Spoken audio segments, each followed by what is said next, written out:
Cincin terumbu karang.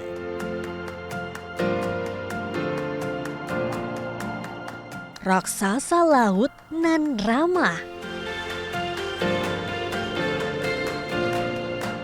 Primadona Taman Laut Olele.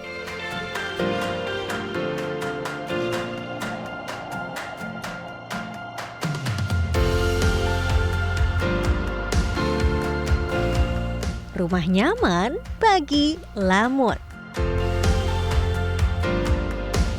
Hasil perikanan bermutu.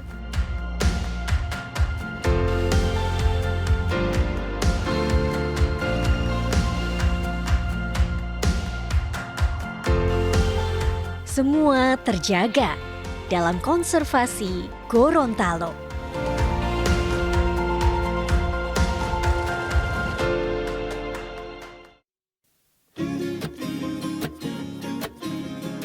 Sebuah provinsi di utara Sulawesi dengan ragam karakteristik kawasan konservasi perairan seperti Teluk Gorontalo yang berdampingan dengan pusat kota. Di teluk tersebut terdapat 3 wilayah konservasi, yaitu perairan Olele dan Botubarani, perairan Biluhu Timur, serta perairan Leato Selatan. Berdasarkan keputusan Menteri Kelautan dan Perikanan nomor 127 tahun 2023, luas kawasan konservasi perairan mencapai 76.580,48 hektar yang terbagi dalam beberapa zona. Episode kali ini Jernih akan mengunjungi 2 wilayah di antaranya, yang dimulai dari Biluhu Timur. Berkeliling Biluhu Timur bersama kepala desa, saya pun melihat beberapa warga yang sedang beraktivitas. Info Pak Kades, desa ini memang memiliki beragam perkebunan seperti cabai, jagung, dan cengkeh yang biasa ditanam di bukit. Cengkeh ini menjadi salah satu komoditas atau potensi yang cukup melimpah. Apa perbedaan dari cengkeh di sini dengan tempat lainnya nih Pak? Ya, kalau cengkeh di sini memang dinilai oleh pengepul bahwa cengkeh di sini ini yang bagus itu dekat dari laut. Itu aromanya harum, terus kualitasnya besar-besar. Biasanya kalau kualitas yang tidak bagus itu cepat lepas begini deh. Ya, itu cepat lepas. Ini kan masih banyak nih ya, yang ada buahnya ya? Ya, Pak? yang ada buahnya. Terus ini kualitas bagus. Ya, kualitas bagus. Panen cengkeh hanya 1 kali dalam setahun. Nah, saat panen, cengkeh akan dijemur hingga berwarna coklat kehitam-hitaman.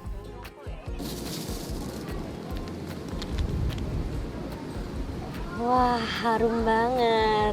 Jadi ini cengkeh baru 1 hari dijemur, masih terlihat fresh sekali.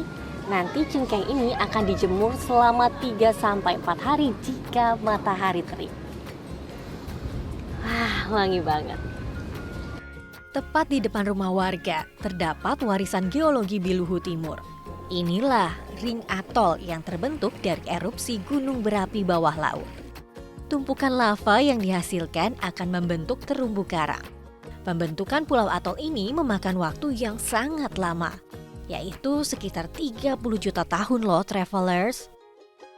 Sejauh ini ring atol Biluhu Timur dengan kedalaman 20 hingga 23 meter telah diteliti dan sedang dalam proses pengajuan Geopark Nasional. Biluhu Timur memiliki luas konservasi sekitar 30 hektar dengan keanekaragaman hayati bawah laut dan juga padang lamun.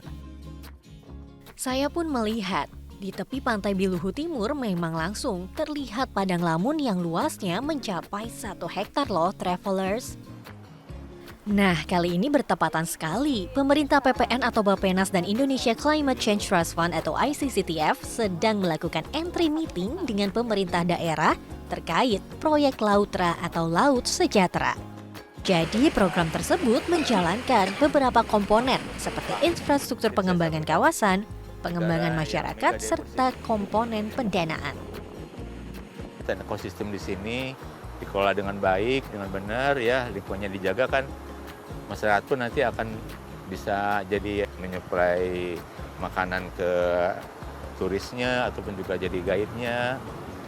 Jadi secara ekonomi berputar ekologi terjaga dan sosial sendiri mereka menjadi lebih sejahtera dan kegiatan yang berwawasan lingkungan. Jadi untuk itu kenapa di Gorontalo kita pilih sebagai salah satu lokasi untuk konservasi laut ya, untuk lihat program Lautra namanya, pembiayaan dari Mitra Pembangunan World Bank sama-sama.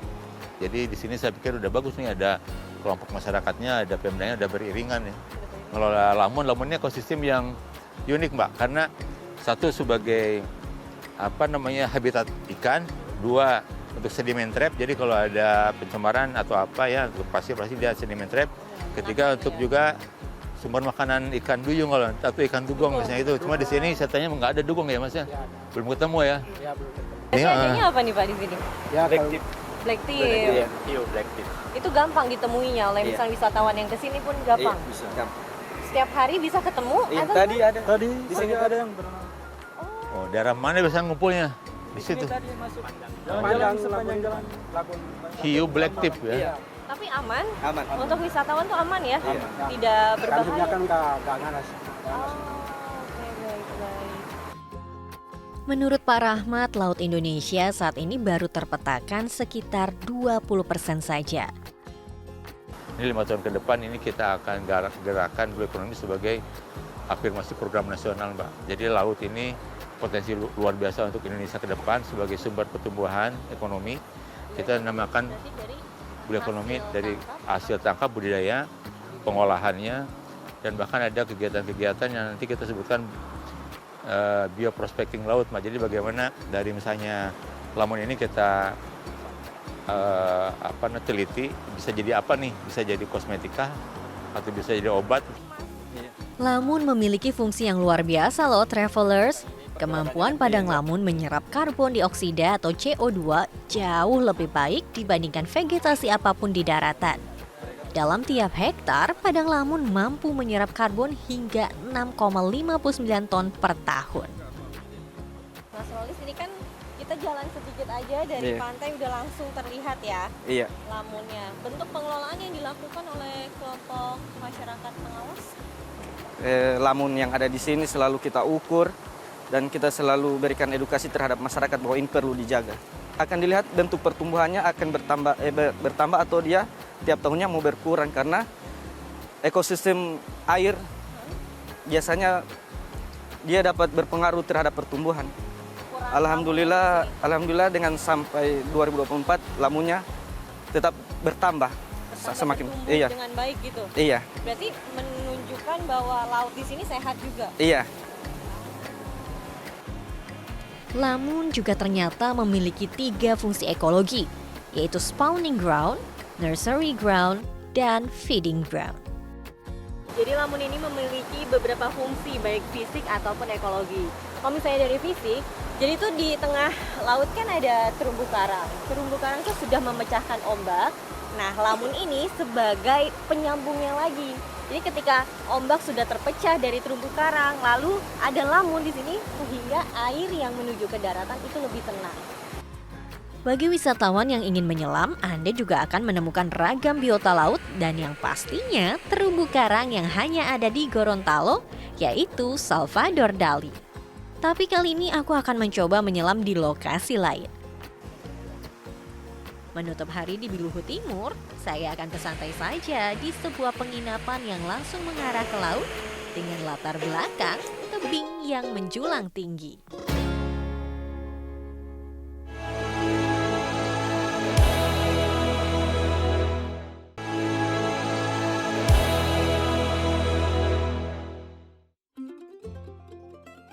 Provinsi Gorontalo memiliki potensi perikanan yang berlimpah. Saya pun mengunjungi tempat pelelangan ikan di daerah Tenda. Ikan-ikan ini masih segar, langsung dari kapal nelayan yang merapat di TPI. Ini berat banget. Ini dia baby tuna. Katanya sini beratnya 6 kilo, tapi menurut saya lebih karena berat banget. Ini dijualnya 1 kilonya tuh 28.000. Ragam ukuran ikan dapat Anda jumpai di sini. Selain ikan tuna, incaran pembeli yaitu ikan cakala. Ikan yang bagus terlihat dari warna garis yang jelas. Kalau sekarang rupa 2 kapal yang bongkar ini hasil tangkapannya sekitar 22 ton. Ikan apa? Iya, kalau langsung dari kapal juga dia campuran. Ada layang, ada tongkol, ada katombo, ada juga yang dikatakan ikan baby tuna. Kalau ini udang hasil tambang, namanya udang panami. Iya, tapi kalau udang tangkapan dari hasil laut ada yang tadi udang yang merah di situ. Iya. Iya, itu kecil. Itu hasil tangkapan nelayan di muka muara ini. Oh, di sekitar sini. Iya. Masyarakat memilih membeli ikan langsung ke TPI karena kualitas yang masih segar dan tentu saja harganya yang relatif lebih murah. Salah satu pelaku UMKM, Feni kerap membeli bahan baku di tempat pelelangan ikan tenda. Feni memiliki usaha pembuatan sambal yang dicampur dengan ikan deho atau tongkol, ikan nike, dan ikan sagela atau roa. Kalau saya langsung ke TPI, kenapa saya ke TPI? Karena saya maunya ikan yang segar, yang tidak kena es, kayak gitu. Jadi saya langsung ke TPI. Itu yang tidak kena es, terus matanya agak jernih, bening. Nah, terus ikannya tidak lembek, ikannya agak keras dan warnanya terang, jernih. Alur pembuatan sambal cukup mudah, yakni semua bahan dihaluskan, lalu dimasak, pendinginan, dan dikemas. Selain Venetia, ada lagi nih travelers, UMKM yang menggunakan bahan dasar ikan tuna. Ikan tuna direbus, dihaluskan, dan berubah menjadi abon.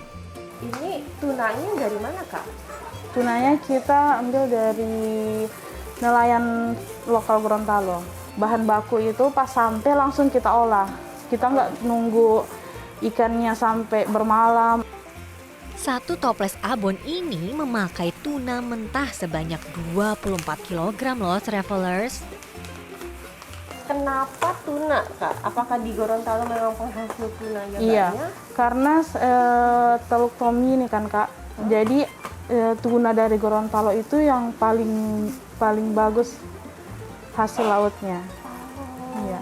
Jadi ada beberapa perusahaan yang sudah ekspor tuna dari Gorontalo. Sumber daya alamnya yang melimpah, makanya kita ambilnya ikan tuna. Abon ini juga menjadi isian panada tore atau panada renyah. UMKM ini mencampur abon tuna dengan laksa atau soun yang kering. Semua produk yang dihasilkan menjadi oleh-oleh khas Gorontalo dan juga diperkenalkan ke berbagai negara. Ini dia yang tadi sudah aku coba ikut packing. Ada panada tore dan ada abon. Tadi itu aku packingnya original, tapi ternyata ada banyak rasa. Kira-kira aku suka yang mana ya? Semua rasa udah aku coba. Dan yang paling pas di lidah, original. Enak, berasa ikannya tapi nggak amis. Melihat dari hasil tangkap ikan di TPI Tenda, UMKM lokal yang beragam dan berkembang dengan bahan baku dari Laut Gorontalo menunjukkan adanya kemampuan masyarakat dalam mengelola perikanan secara komprehensif dari sisi ekonomi dan sosial.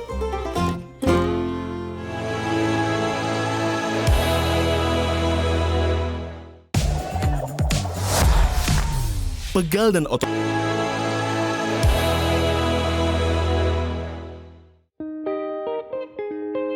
Gorontalo menjadi sebuah daerah yang memiliki ekosistem laut yang unik. Seperti di perairan desa Botubarani Kabupaten Bone Bolango yang menjadi perlintasan hiu paus atau whale shark. Menariknya lagi, wisatawan bisa ketemu langsung hanya dengan jarak 20 meter saja dari bibir pantai. Jarak yang sangat dekat bukan? Tapi namanya juga hewan liar ya, jadi nggak bisa diprediksi kapan mereka mau datang. Sambil menunggu jejak hiu paus yang muncul ke permukaan, kami pun berbincang-bincang dengan warga sekitar terkait syarat-syarat bagi wisatawan jika mau ketemu dengan ikan raksasa ini. Bagaimana cara menjaganya? kami sadari bahwa hiu paus ini dilindungi. Makanya kami selalu mengedukasi kepada para pengunjung, mohon jangan menyentuh hiu paus. Ini yang selalu kami edukasi kepada para pengunjung melalui mikrofon yang ada. Dan alhamdulillah juga dari pihak BPSPL Makassar telah melakukan salah satu tagging di di siripnya itu, dan taggingnya itu bisa connect ke internet. Jadi kita bisa melihat keberadaan dari hiu paus ini di mana. Saya pun langsung tak sabar ingin berjumpa dengan Shirley, sapaan bagi whale shark yang kerap muncul. Pertama-tama saya ingin merasakan sensasi berbeda di atas perahu transparan menuju ke tengah laut. Saya pun didampingi oleh satu pemandu yang akan mengarahkan kapal ke titik keberadaan whale shark. Jadi, dahulunya warga desa ini berprofesi sebagai nelayan. Tapi kehadiran hiu paus ini membawa angin sejuk bagi warga yang akhirnya sadar wisata dan beralih profesi sebagai pemandu, penyewa perahu, pendokumentasi, hingga berwirausaha. Wah, senang sekali rasanya saat hiu paus ini mulai mendekat. Ternyata hiu paus memiliki corak bintik yang berbeda-beda loh travelers. Menggemaskan ya melihat hiu paus ini makan dengan cara menyaring air laut. Makanannya yaitu plankton ataupun hewan-hewan kecil lainnya. Jadi untuk mempertahankan posisi ikan raksasa ini, guide sudah menyiapkan ikan nike yang dilempar ke arah mulut hiu paus. Tadi udah ketemu langsung sama Shirley pas pakai glass boat. Sekarang mau coba langsung snorkeling. Kita lihat ketemu nggak deketan sih, sekitar 4 meter dari Shirley. Seperti apa aslinya kalau dilihat dari laut. Kita turun dulu ke bawah. Yang dayungnya yang berat ya. Wah, ternyata saat berenang, panjang hiu paus yang datang ini hanya sekitar 4-5 meter. Jika dilihat dari ukurannya, hiu paus ini masih tergolong remaja. Berdasarkan keputusan Dirjen Pengelolaan Ruang Laut, jumlah pengunjung snorkeling dengan hiu paus dibatasi, maksimal 7 orang saja. Whale Shark Indonesia mencatat pada 2016, jumlah hiu paus yang melintas di Boto Barani ada 17 ekor dan semuanya berjenis kelamin jantan. Regulasi demi regulasi tengah dipersiapkan berbagai pihak terkait daya dukung dan daya tampung wisata hiu paus, pengembangan metode monitoring, serta pendataan. Puas dan bahagia melihat langsung hiu paus yang jinak ini. Saya pun ingin menyelam di lokasi lainnya yang juga menjadi kawasan konservasi. Desa Olele terkenal bagi penyelam karena taman bawah lautnya memiliki koral yang langka dan hanya ada satu-satunya di dunia yang dapat ditemukan di Gorontalo. Desa Olele ini ternyata memiliki tempat konservasi terumbu karang. Lokasinya itu dia tuh, depan sisi kanan saya yang ada 2 pos. Di sana tidak ada yang boleh menyelam, hanya orang tertentu saja dan atas izin pemerintah. Kalau buat saya dan warga-warga lainnya, orang umum bolehnya menyelam di sisi sana tuh, sisi kiri saya di depan. Nanti saya akan coba menyelam di sana. Bagaimana terumbu karangnya, apakah cantik, apa saja ikan-ikan yang ada di bawah lautnya. Tapi saya akan nyebrang sedikit dulu dengan kapal atau perahu kayu yang ada di sini. Bersama dengan Bang Cecep dari Salvador Diving, saya akan coba menyelam di Olele. Saat ini visibility memang kurang terlalu bagus karena cuaca, ombak, dan arus. Kami pun menggunakan kapal kayu terbuka menuju titik lokasi diving. Jaraknya hanya sekitar 300-500 meter dari desa Olele bagian timur. Bahkan lokasinya pun masih berada di depan perumahan warga loh travelers. Bersama rekan-rekan penyelam, saya melakukan penyelaman di kedalaman sekitar 3-20 meter dengan ragam biota laut seperti ikan karang, beberapa jenis soft dan hard coral yang memanjakan mata. Wah, menyelam di Gorontalo, travelers bisa mendapatkan beberapa titik penyelaman loh. Yang pastinya, tiap lokasi memiliki karakteristik tersendiri. Titik kedua penyelaman bernama Gin Cave. Pada kedalaman 20 meter, penyelam pun masih akan menemukan bunga karang yang langka, Salvador Dali.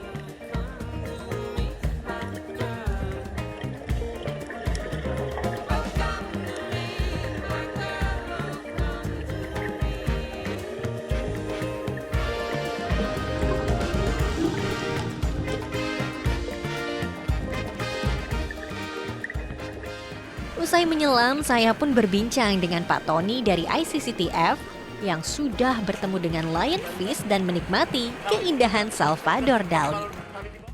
Menurut Pak Tony, potensi wisata bawah laut di sini harus ada intervensi dari pemerintah dan swasta agar semakin berkembang. Itu yang sebenarnya menjadi kunci dari apa yang kita sebut dengan pendanaan biru. Yang ini kita terapkan di kawasan perairan seperti di Ulele ini. Hal tersebut bisa digunakan untuk meningkatkan infrastruktur tadi. Baik itu yang jalan, baik itu tempat turis untuk singgah, restoran, pemberdayaan masyarakat yang lebih bagus dalam bentuk misalnya pelatihan capacity building dan peraturan dan regulasi. Nah, oleh sebab itu yang menjadi hal penting kita harus buat semacam satu neraca sumber daya. Sejauh ini Pokmaswas menjaga perairan Olele dengan melarang nelayan untuk memancing di sekitar daerah zona pemanfaatan terbatas dan harus menggunakan alat yang ramah lingkungan. Inilah kekayaan alam Indonesia yang harus dijaga. Konservasi hanyalah sebuah upaya untuk melestarikan biota laut endemik, terumbu karang, hingga keindahan bawah laut Nusantara.